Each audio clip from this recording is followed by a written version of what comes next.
नमस्ते भैया बहनी चाची माई लोगन। आज मैं एक देवी गीत लेकर आई हूँ, आप लोगन को अच्छा लगेगा तो लाइव करना। दुआरा पर खड़ा बा पुजरिया केवड़िया खोल हे माई। दुआरा पर खड़ा बा पुजरिया केवड़िया खोल हे माई। मैया दुआरे एक निर्धन पुकारे, मैया दुआरे एक निर्धन पुकारे। निर्धन के दई दे तू धनवा केवड़िया खोल हे माई। निर्धन के दई दे तू धनवा केवड़िया खोल हे माई। दुआर पर खड़ा बा पुजरिया केवड़िया खोल हे माई। दुआर पर खड़ा बा पुजरिया केवड़िया खोल हे माई।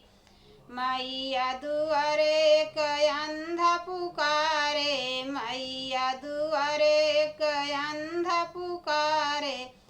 अंधा के दई द नयनवा केवड़िया खोल हे माई।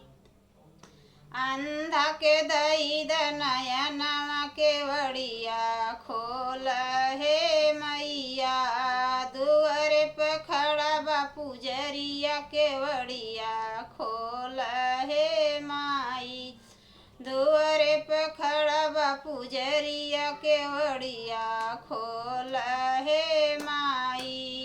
मैया दुआरे एक लंगड़ा पुकारे, मैया दुआरे एक लंगड़ा पुकारे। लंगड़ा के दई द पैरवा केवड़िया खोल हे माई। लंगड़ा के दई द पैरवा केवड़िया खोल हे माई।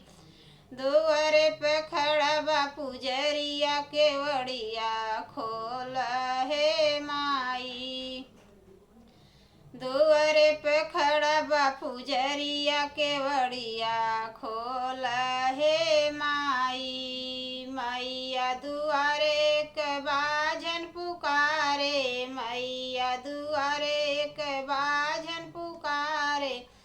बाझन के दई द बलकवा केवड़िया खोल हे माई। बाझन के दई द बलकवा केवड़िया खोल हे माई।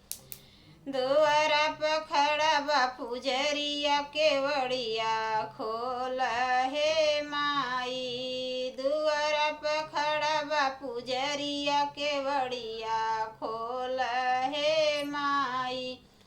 मैया दुआरे एक बालक पुकारे, मैया दुआरे एक बालक पुकारे। बालक दई द विद्या केवड़िया खोल हे मैया। बालका के दई द विद्या केवड़िया खोल हे मैया। दुआरा पर खड़ा बा पुजरिया केवड़िया खोल हे मैया। दुआरा पर खड़ा बा पुजरिया केवड़िया खोल हे मैया।